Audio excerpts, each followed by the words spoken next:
Good morning, everybody. Welcome to another Ford Brothers podcast. We're excited to be with you today. Got a very special guest that is with us today, and I'm going to introduce him in just a moment. But just to give you a little background, he has been with Ford Brothers for quite a while.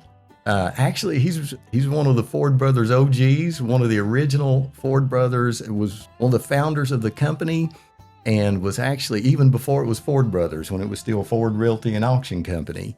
And he just happens to be my uncle. His name is Devin Ford. So welcome this morning, Uncle. Glad to be here. Good. I've been really fortunate to, over time, have a lot of great men that have poured into my life, and both on a professional level, personal level, and been very blessed to have that. But, I'd have to, at the top of the list, I have to put my dad. But I guess, if he's 1A, my uncle is 1B. And just two guys that I get to work with all the time that are actually a couple of my heroes as well. So that's a real blessing for me and Matt, some of the others that are in our business, to have their guidance. But if I would, Uncle, let's go back in time just a little bit. And if you would, tell us a little bit about how you got started in the auction business. Well, I actually got started by holding up pots and pans at the auction.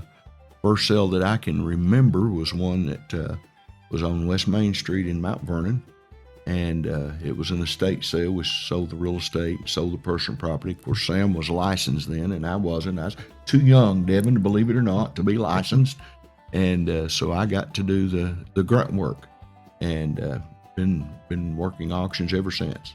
So about what year was that, would you think? Probably 66, 67. Okay. Mid-60s. Yes. Wow, good. What about in some of those early years, and maybe a little bit about what attracted you to the auction business? Why the auction business instead of something else? Well, it's a people's business, and I love people. Love to be around people. Like to hope that I'm helping people from time to time. Talking about going back and when things started. Of course, I remember when you were born, and remember as a young person walking from my house to the hospital to see you. And beat your dad to town to pass out cigars. That's great. I do remember him telling that story. I think he may still be a little mad at you. He's a little jealous. Yeah, he holds that grudge. He'll just have to get over it. That's right. Yes. Any stories about when you first got going in the business that really stick out in your mind? Yes, Devin, there's a couple of stories that I can think of that stick out. Number one was a good story. I was just probably 24, 25 years old. Had a lady come in the office, and she wanted to talk to one of us. Sam was tied up, and so she talked to me. She'd tell me that, said, "You've heard of the rich uncle dying?" I said, "Yes, I've heard of that." She said, "Well, that's what's happened." Said, "My rich uncle has died." Said, "He lived out of state, and me and my siblings have inherited his properties and so forth. Had a lot of stock and those kind of things, but said there's a trust officer that's wanting to sell that property, and we're just not sure whether he's wanting to get us the right amount of money for it. And is there any way that you could find that out for us?" I said, "Well, we could probably find someone in that area to do an appraisal on it, or I could go there and spend a few days and probably determine the value of it, or close to the value." And so she agreed to that, and I went. Had a real difficult time convincing the trust officer that he should let us handle that auction. Matter of fact, he told me I wasn't going to handle that auction because I was from out of state and I didn't know anything about property in that area. And I'd done my research and went back to the family and told them sort of what I thought it was worth. And they said, "Well, that's a lot more than he told us. We want you to sell it." So when I went back to the bank to tell him he wanted us to sell it, he said, "Well, I really don't care what they want. I'm the trust officer, and you're not selling this property." I called an attorney locally that I knew and said, "Hey, here's our situation. What can I do?" He said, "Well, if the uncle left the property to them, just happened to make the deed to them, and then you turn around and sell it for them." So that's what we agreed to do. Went to the trust officer and told him that. He was a little upset with me, but I was young and scared to death, to be perfectly honest with you. This trust officer, he was young too, but he had authority. Mm-hmm. And so to make a long story short, we did do the sale. I contracted with an auctioneer there in that community to help me with it. He was an older fella, and I asked him, I said, back then we didn't have online sales, and most land sales was either Friday evening or Saturday. And I said, when do you want to sell it? The gentleman's name was Dale. He said, well, I'd like to sell it on September the 6th at 6 o'clock. Well, I looked at my calendar. I said, Dale, that's Monday. He said, I know it. I said, well, we usually do real estate sales on Friday or Saturday. I said, that's a little odd for us. He used a few explicitives and said, you trust me, don't you? And of course, I said, yes, sir, I trust you. Well, at 5:45 on September the 6th, I'll never forget, we like to start on time with our auctions, but it was dark and it was getting ready to storm. And all of a sudden the rain come. We couldn't start on time.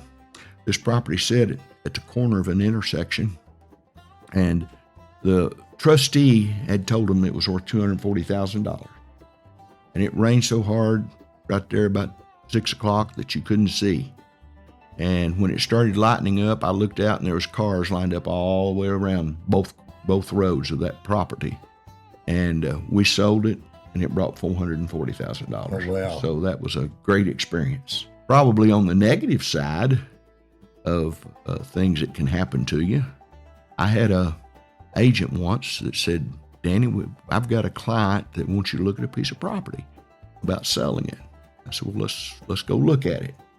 So we go, and we went into this person's cabin, and they had all kinds of animals that they had killed and had taxidermy done. And I mean, there was everything.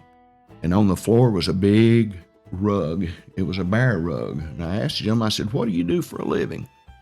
He said, I work for the Canadian government. I said, you do? He said, yes. I said, what do you do for Canadian government?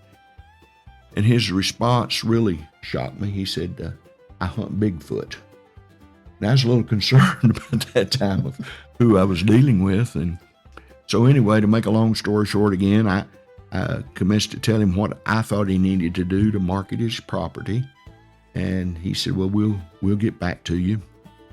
Went on for a few weeks, and I get another call. And this agent says, Danny said, he's got some partners, and he wants you to come down and talk to them about how you want to market that property. We pulled in, and there was a large Airstream motorhome. Fellow comes off the bus. First of all, this huge, muscular fella comes off, and right behind him's this little short guy wearing a Western suit, Western boots. He had a belt buckle with a Derringer pistol in the middle of it. And then comes another bodyguard off the back. He's been telling us about how you want to market the property. We'd like for you to explain to us a little bit. Said, come into our office. Well, that RV was his office. And we go in, and there's this long, cherry, beautiful conference table, big plush chairs all around it. And I laid out my plan to him and told him it was going to cost about $20,000 back then to probably promote it and do it like it needed to be done. And he suggested that perhaps me and my company would do the marketing, which was going to be about $20,000, and they'd make us a limited partner. Well, I've always been concerned about partnerships with people I don't know. And I didn't want to turn him off because I wanted to get the sale. And I said, well, we'll talk about it. I'll talk to my brother, and we'll see what we can do. And it went on a few weeks, and I found out that the property had been sold. And a banker called me, said, you've been working on this property? He said, I understand it's been sold. I said, really? He said, yes. Said, people bought it. They didn't do a title search, and they found out there's $400,000 against the property they're going to have to pay. And then it went on for a few more weeks, and this banker called me up. He said, Danny, come over to the office. I want to show you something. And he had a newspaper. You can look it up now. Barry Kessler was the man's name. And the headlines of that newspaper was, Barry Kessler indicted for murder and attempted murder. Oh, wow. And when we read through that article, he was going across the country, taking people in as limited partners and then having them killed so he could collect the insurance. So I feel like a very fortunate person. I'd say, yeah, you're doing well just to be here today. I'm glad to be here. Oh, listen, you run into some unique individuals in business. And that kind of leads me a little bit to the next question. As you look back over the years, who are some of the maybe people who have given you guidance or helped you out, that sort of thing over the years that when you think of somebody that's helped kind of mold you in the business, who do you think of? Well, I think there's probably a lot of people that I'd have to give credit to. Sam, of course, is one of those. We always try to attend the National Auctioneers Convention, state conventions. You get a lot of ideas and a lot of thoughts from those people. If you got questions, you can pick up the phone, call, and find out how they do certain things, and that's been very helpful.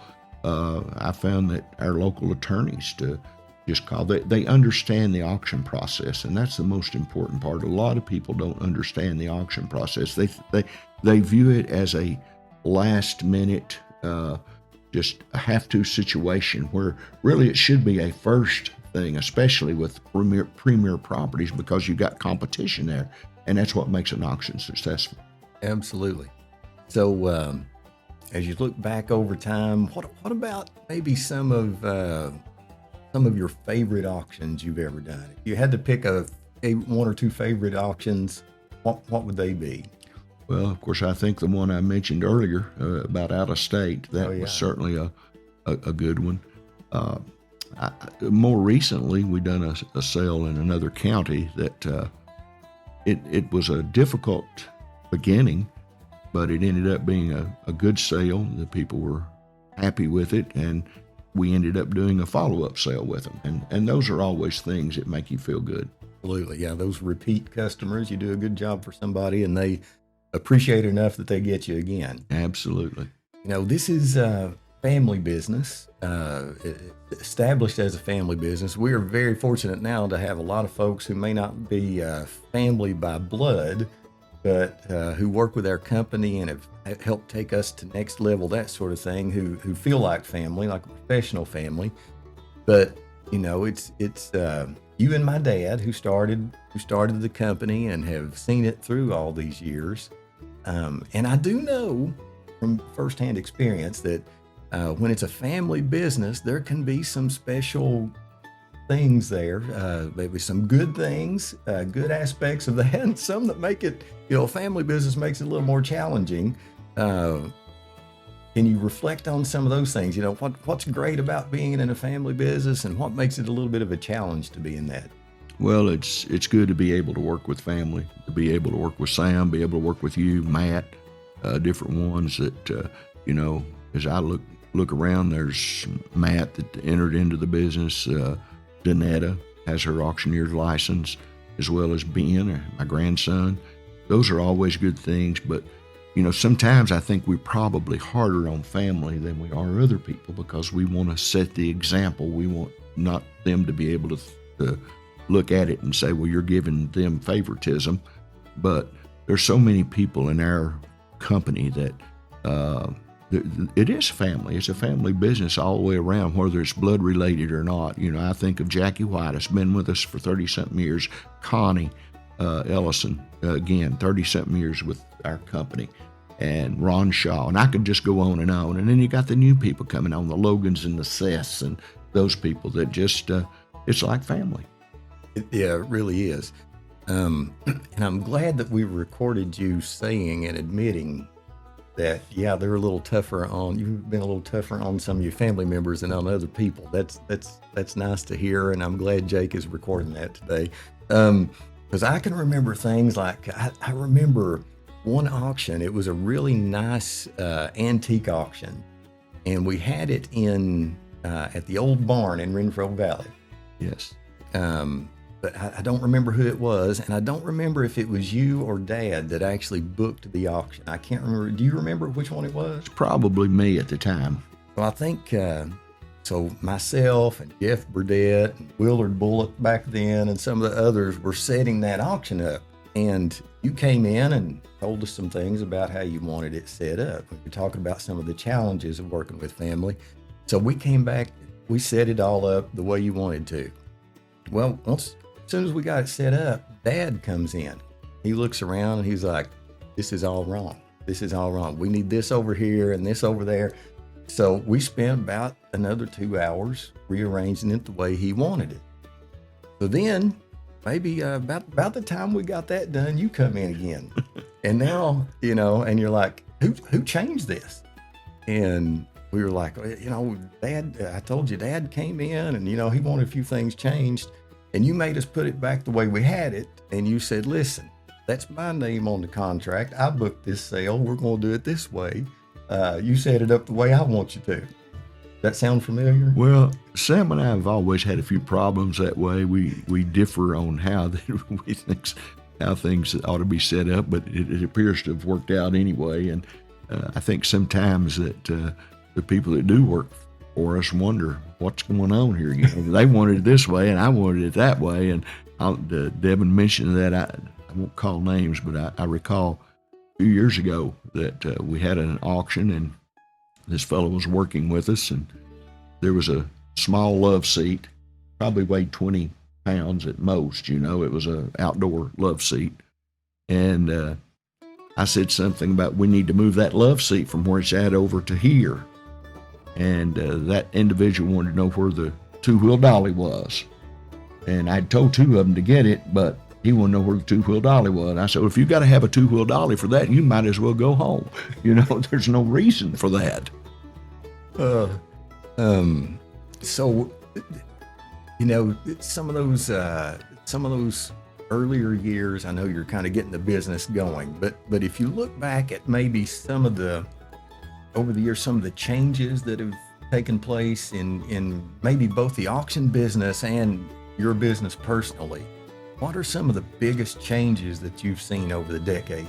Well, Devin, we've seen significant changes, and I attribute a lot of that to the associations that we belong to, because we saw how other people were doing things that worked for them. Multipar is an example.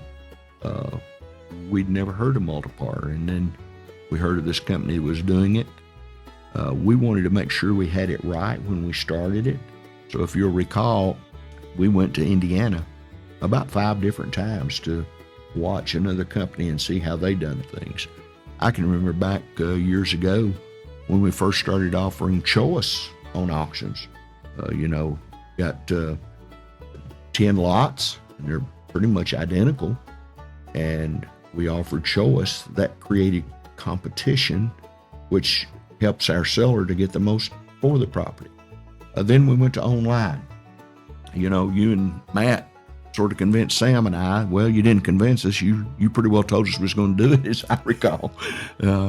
We were adamantly opposed at the time. We thought, that'll work in some cities and some places, but online auctions just will not work down in southeast Kentucky.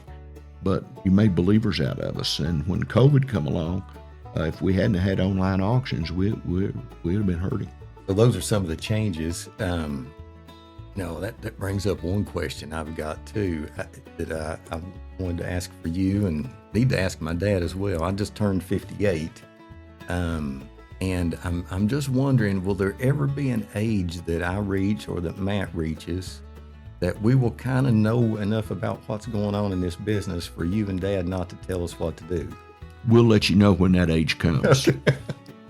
I figured I'd get an answer similar to that. Doesn't surprise me at all. Well, it hasn't come yet. I know that. Good. We want to keep you on your toes. So those are some of the things that have kind of changed over the years. What are some things that maybe have not changed?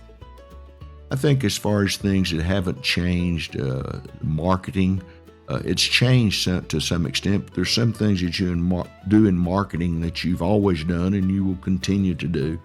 I think that most importantly, I recall something my dad told us years ago. As we were growing up, he run a small grocery store and later a laundromat and different things. But he said, if you'll take care of your customer will take care of you. And we've tried to do that. We want to continue to do that. That's the most important thing. You know, we actually, as you well know, we look at a lot of properties that we just don't feel that an auction is the best for them, or we don't feel private's the best for them. We determine what we think is best for them. And if it's best for them, it's going to be best for us as a company as well. So always keep your client in mind and what is best for them. Another little saying my dad had on his window of a grocery store is, if you can't stop, smile as you go by. And so we want to keep them smiling as they go by. Good stuff. Good stuff. And you all have been great about passing those core principles and values along, and not just passing along, but initially building the business on those, and then making sure that we never deviate from those. So that's great. So now let's talk about a little bit of, we've talked about the past. What about the future of the auction business and our auction company? How optimistic are you about the future of auction? Well, I think that auctions are here to stay. I think we have to adjust to the times and how things are, just like we adjusted to online. We've got to be forever evolving into that next step and seeing new things that we can do to make the business grow. I think you and Matt coming along and having the interest that you do in it is so important, as well as our people that work with us. And, you know, I mentioned some of them earlier. There's Mike Broughton and Ron Shaw. That's David Reynolds, been with us for many, many years. And they know the auction business. They know what's good to auction, what's not. And we just got to keep that focus.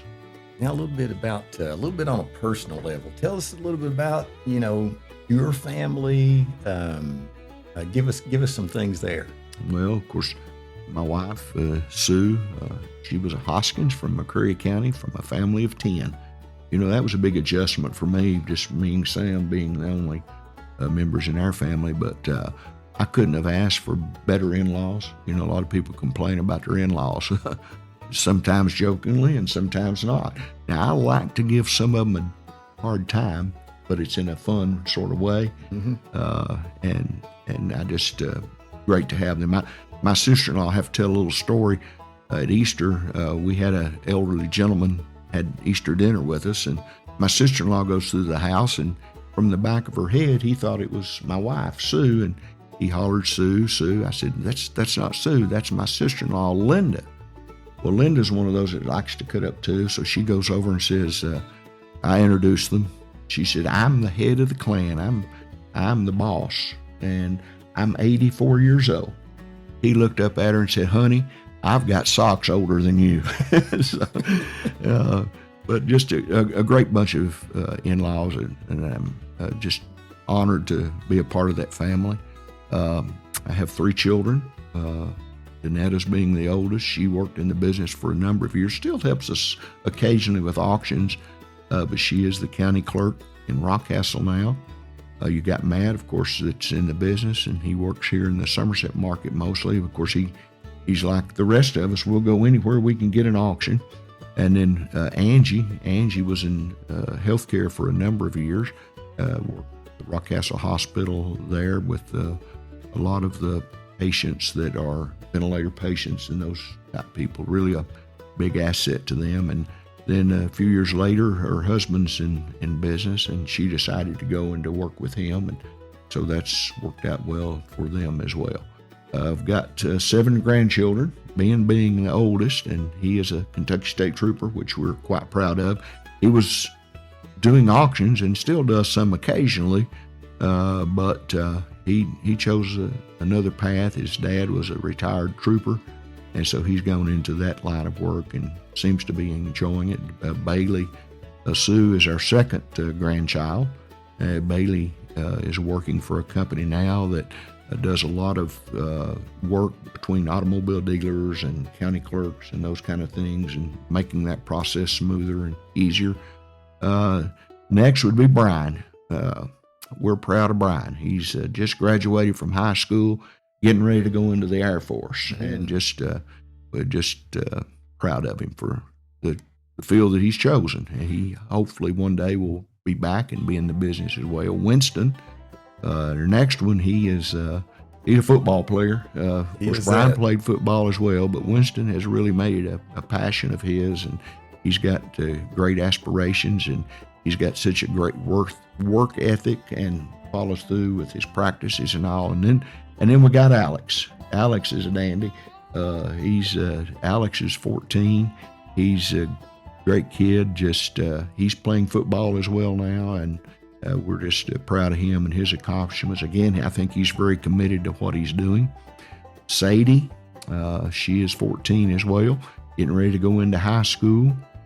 Loves playing ball. She's a great softball pitcher. Does a really good job. She does a lot of traveling with that. Actually, I wish she'd slow down a little bit. I don't get to see her as much. And then there's Lindley. Lindley, the old apple of the eye, we say. Lindley's the youngest. She's a sweet kid, loves horses. She's into horses in a big way, likes to ride, likes to jump the horses, likes to barrel race, all those kind of things. One thing that folks here locally will know about you, but some outside the area may not. You had a long political career.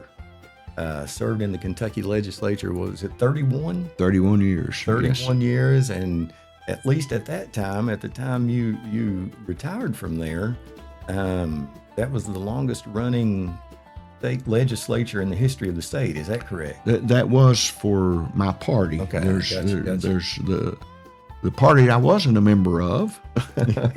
It's had members that have served longer, but I did serve 31 years. All those years was in the minority, never got to serve in the majority. I think I could have had a lot of fun with that, but we won't get that opportunity, I don't imagine. Enjoyed my experience there, got to meet so many people, got to know people, and the people are willing to reach out and help you, and you want to reach out and help them as well. You know, Devin, as I think about the legislative experience, we all think of projects that we get done, things that help our communities. I tried while I was there to help my community and the communities that I served as well as I could. But the thing that probably stands out in my mind more than anything is the things that you can do to help people. And I recall one of those instances was someone right here in Pulaski County come to me, had a hearing issue, and the insurance companies would not pay for them to have a cochlear implant.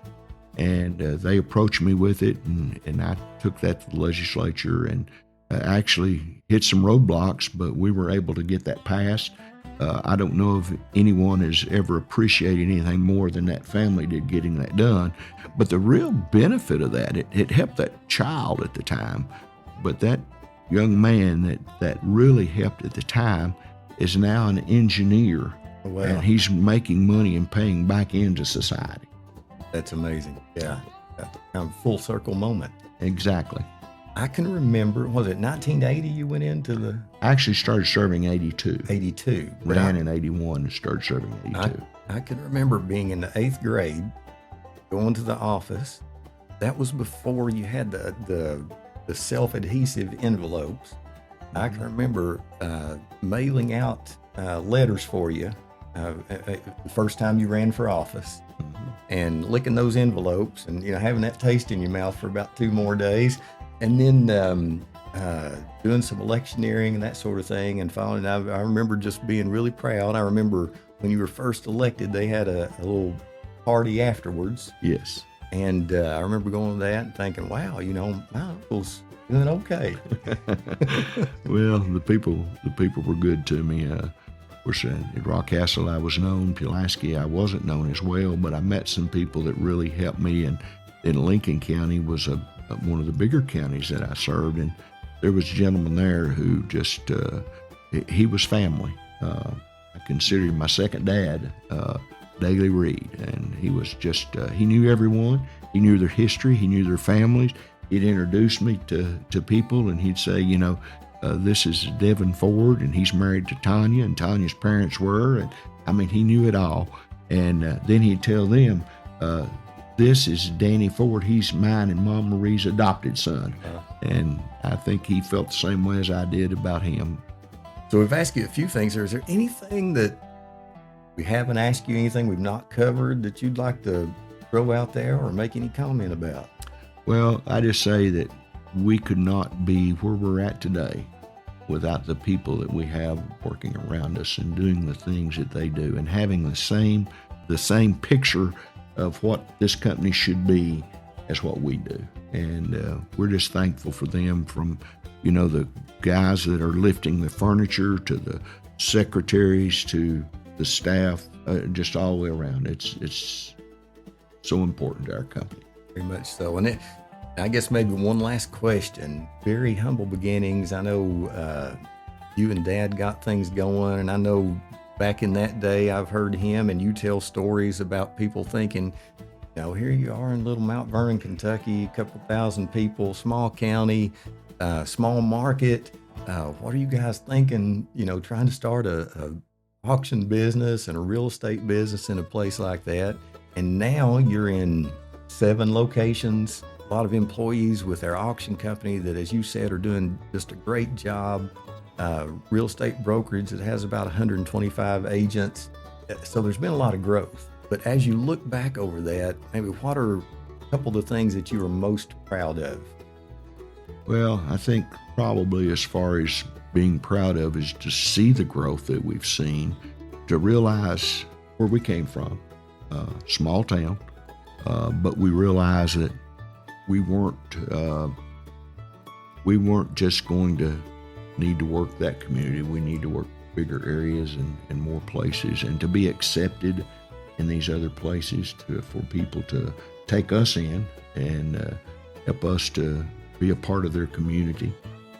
Like I said earlier, like Dad said, if you take care of your customers will take care of you. When you talk about coming from small towns and humble beginnings, our dad was a good businessman. He didn't have a formal education, but he taught himself. And when you take and look at things that need to be done and you do them the right way, it's going to come back to you. Yeah. Well, I guess in closing, want to say that I think our company, our industry's best days are still to come.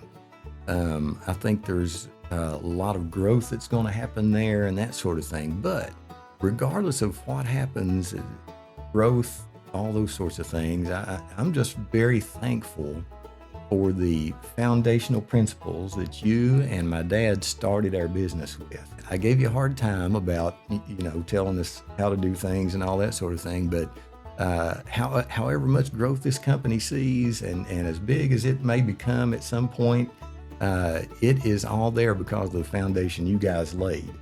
And we are now and forever will be indebted to you two for the foundation that you built and the company that you built. Well, we've made the mistakes that you all won't have to. Well, thank you, Uncle. I appreciate you, and we appreciate everybody being with us. Look forward to the next podcast.